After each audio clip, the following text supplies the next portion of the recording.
Hey everyone, and welcome to a brand new explainer. Today we're going on a seriously spectacular journey. I want you to imagine traveling all the way back in time. We're talking way past the time of kings and castles, past the dinosaurs, literally back to the absolute zero point of history.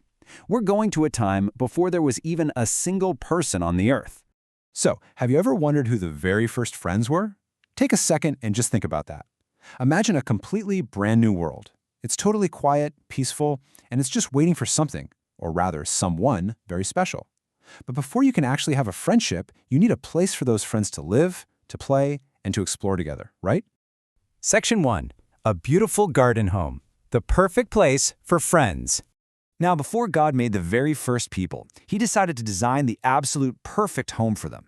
Think about how you might prepare your room if your best friend was coming over to hang out. You'd probably make it clean, set up some fun games, that kind of thing. Well, God did exactly that, creating a magical home called the Garden of Eden. Picture the most stunning place you've literally ever seen. We're talking vibrant green leaves, giant trees stretching way up into the sky, and crystal clear blue waters just sparkling under these beautiful golden sunsets. It was an absolute masterpiece, and it was specifically designed to be shared. Okay, let's dive right into this. God actually had a very clear three-step plan to bring friendship into this brand new world. Step 1 was to make that beautiful garden we just explored. Step 2 was to create the first man to live in it. And Step 3 was to create the perfect partner. It's a really wonderful flow that shows exactly how God was setting up this amazing environment for a relationship. Let's look a little closer at Step 2. Section 2. God makes Adam, the first man. So, in this lush new world, God scooped up the dust of the earth and formed the very first human being, breathing life right into him. His name was Adam. And Adam was the first creature who could actually think and speak. He was given a really fun job right out of the gate. God brought all the amazing animals to him to give them names. Imagine getting to name the very first elephant or the first little puppy. But as Adam looked around, he noticed something. All the animals had partners, but he was still the only human.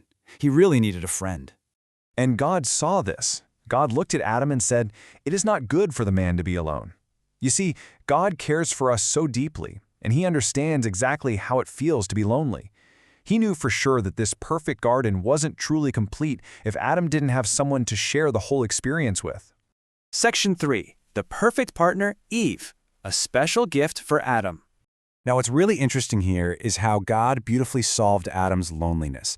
He didn't just give Adam another animal to hang out with. No, He gave Adam a true equal, someone who could talk, laugh, and really understand him completely.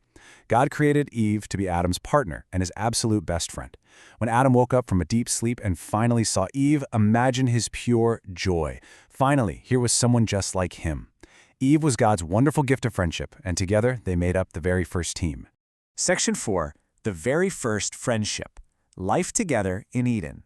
And this brilliantly illustrates what life was like next. With Adam and Eve together, the garden wasn't just a pretty place to look at anymore. It was all about connection. Their friendship became the literal heart of Eden. Every sunrise, every new flower they found, they experienced it side by side. They were exploring the magical garden, naming the amazing animals together, and honestly, probably laughing at the funny ones like the platypus or the giraffe. But most beautifully of all, they were taking walks and talking with God in the cool of the evening.